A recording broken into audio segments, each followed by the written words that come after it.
আজকে যে বিষয়টি নিয়ে কথা বলবো তা হচ্ছে হোটেল লাইন নিয়ে। এবং হোটেল লাইনে জানেন যে অনেকে কাজ করতে করতে কিছু না বলে কয়ে কাজ ছেড়ে দিয়ে চলে যায়। এর পিছনে কারণ কি?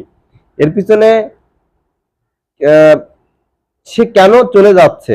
এর পিছনে তো কোনো না কোনো একটা কারণ থেকেই যায় না? তো সেই কারণটা আজকে আমি বলার চেষ্টা করব। হয়তো সে ছেলেটা কাজে লেগেছে, সেই জায়গাটা, যে জায়গাটায় সে কাজে লেগেছে সেই জায়গাটার যে সিনিয়র মানুষটি আছে, যে পুরো ছেলেপেলেগের গাইড করে বা পুরো কিচেনের একজন মেন ইনচার্জ থাকে বা একজন ডিপার্টমেন্টের একজন মেন ইনচার্জ থাকে, তো সেই সব জায়গায় দেখা যায় কি অনেক সময় পলিটিক্স হয়। পলিটিক্স কেমন হয়? দেখা যাচ্ছে আপনি ভালো কাজ করেন, আপনার কাজ ঠিক আছে, পারফেক্ট আছে, তবুও আপনার পিছে মানুষ পিছে লাগবে। পিছে লেগে লেগে আপনাকে কিভাবে ডাউন করা যায় সেই রাস্তাটা খুঁজবে। এবং যে ফাঁকি মারে, যে কাজ করতে চায় না, যে আপনার থেকে জুনিয়র কিন্তু সে সে জায়গাটা পেয়ে যাচ্ছে, এই যে যে পলিটিক্স বা এই যে যে পিছনে পিনকাটি করা, ঠিক আছে? তো এইগুলো কাদের সাথে হয়? এইগুলো এক শ্রেণীর লোক থাকে, তারা ওই সিনিয়রদের লোকের সাথে এই কানিঘুষি কাজবাজ করে, ঠিক আছে?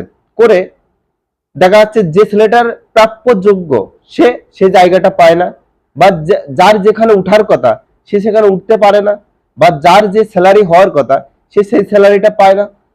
তারপরেও দেখা যাচ্ছে অনেক সময় কি হয়, আমরা আমরা একজন কাজ করি, কাজ করতে করতে অনেক সময় কি হয়, মাথা গরম হয়ে যায় বা অনেক সমস্যা আমাদের হয়। তো সেই সব সমস্যা ছোটখাটো করে সমাধান করা যায়। তো সেইগুলো কিন্তু সমাধান না করতে পারলে অনেক সময় ছেলেপেলে কিন্তু পালিয়ে যায়। বা দেখা যাচ্ছে একজনের পিছনে যদি সবসময় একজন সিনিয়র মানুষ পড়ে থাকে, তাকে উল্টো পাল্টা কথা বলতেই থাকে, দেখা যাচ্ছে মালিক বলতে কোম্পানির যে উপর লেভেলের যে স্যাররা আছে তারা অনেক সময় ছেলেপেলেদের অনেক রকমের উল্টো পাল্টা কথাবার্তা বলে। বা দেখা যাচ্ছে কোনো জায়গায় খাওয়া দাওয়া ভালো না, দেখা যাচ্ছে কোনো জায়গায় স্যালারি ঠিক টাইম মতন দেয় না, ঠিক আছে?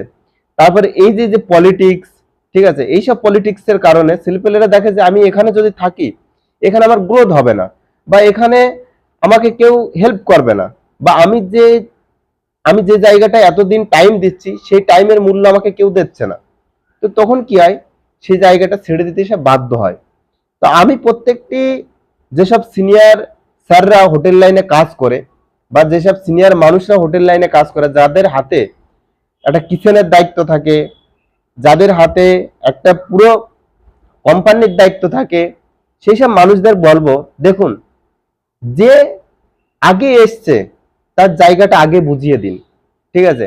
একটা ছেলে 10 বছর কোম্পানি থেকে 5 বছর 2 বছর টাইম দিচ্ছে, আর একটা ছেলে 6 মাস 3 মাস কাজে না ঢুকেই সে সেই জায়গাটা পেয়ে যাচ্ছে, কিন্তু যে 2-3 বছর 5 বছর ধরে কাজ করছে সে সেই জায়গাটা পাচ্ছে না। এটাই কিন্তু আপনাদের ভুল। কারণ মানুষ মাত্রই কোনো না কোনো প্রবলেম ফেস করতে হয়, সেই ছেলেটাও কিন্তু সেই প্রবলেমটা ফেস করছে আপনাদের জন্য। তো এইসব যদি আপনারা ঠিক না করেন, কখনোই আপনার কোম্পানিতে ছেলে থাকবে না বা আপনার আন্ডারে কেউ কাজ করতে যাবে না। এটা আমি প্রথম কথা একদম ক্লিয়ার বলে দিলাম।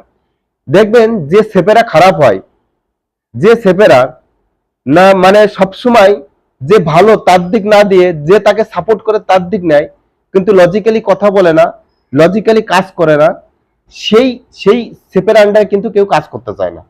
শুনে রাখবেন, সেই সেপের আন্ডারে কেউ কাজ করতে চায় না। কাজ করতে এই কারণেই চায় না, কারণ জানে যে ইনি কোনো লজিক্যালি কথা বলতে পারে না, ইনাকে যে চাটতে পারে বা এই ম্যানেজারকে বা এই সেফকে যে চাটতে পারে বা এই মালিককে যে চাটতে পারে, সে তার হয়ে কাজ করবে, কিন্তু স্টাফ লোকেদের উপর কখনোই কথা বলবে না।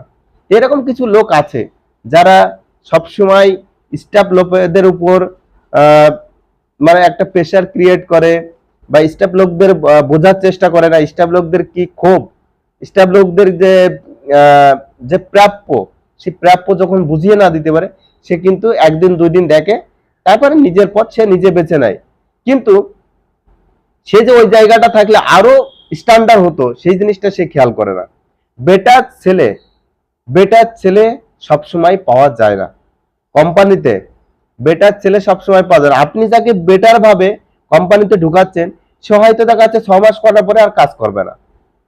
কিন্তু আপনি যাকে তাড়িয়েছেন, যে ছেলেটাকে তাড়িয়ে দিয়েছেন, মানে তাকে একটু পোস্ট বাড়ানো, তার দুটো স্যালারি বাড়ানো, তার কথা যাতে সিনিয়ররা বোঝে, সে সেই চেষ্টাটা যখন করেছে, তাকে আপনারা পাত্তা দেননি বা তাকে আপনারা কোনো রকম সুযোগ সুবিধা দেননি। সে কিন্তু চলে গেছে, কিন্তু সেই ছেলেটা যদি আজকে থাকতো, তা না হলে আপনার কিন্তু ওই কোম্পানিতে আরো 5টা বছর সে কাটিয়ে দিত। কিন্তু আপনি তাকে সম্মান, ভক্তি, শ্রদ্ধা কিছুই করেননি। ঠিক আছে, যার জন্য সে চলে গেছে। এই চামচেগিরি করে আপনি একটা জিনিস সবসময় মনে রাখবেন, কোন চামচেগিরি হয়তো এক জায়গা চলে, কিন্তু বিভিন্ন জায়গায় কিন্তু চামচেগিরি চলে না। ঠিক আছে, সব জায়গায় চামচেগিরি চলবে না। ঠিক আছে, আজকে আপনি এই জায়গায় চামচেগিরি করছেন, আজকে আপনার চামচেগিরি করে আপনার পদ বাড়াচ্ছেন, এ বাড়াচ্ছেন, ও বাড়াচ্ছেন, কিন্তু এমন একদিন আপনার পরিস্থিতি আসবে যে এই জায়গাটাকে ছাড়তে আপনি বাধ্য বাধ্য এমন একজন আপনার মাথার উপরে এসে বসবে বা এমন একজন কোম্পানিতে যোগদান করবে, দেখবেন আপনার ওই চাল কিন্তু তখন আর চলবে না। আর যখনই না চলবে তখন আপনি বিরক্তিবোধ ফিল করবেন। আর এই বিরক্তিবোধ ফিল করে আপনাকে তখন বাধ্যতামূলক ওই কোম্পানি ছাড়তে হবে। তখন আপনি যখন যাবেন, আপনার তো জানাশোনা থাকলো, যেসব মানুষদের নিয়ে আপনি কাজ করেছেন, আপনি তো জানাশোনা থাকলো যে ওই ছেলেটা কেমন বা ওই সেটটা কেমন, তখন কিন্তু আপনার সাথেও সেই একই ব্যবহার হতে হতে পারে। আর চামচেগুড়ি করে কোনো আগে বাড়া যায় না। নিজের হিম্মতে, নিজের কোয়ালিটিতে আগে বাড়া সবসময় ভালো।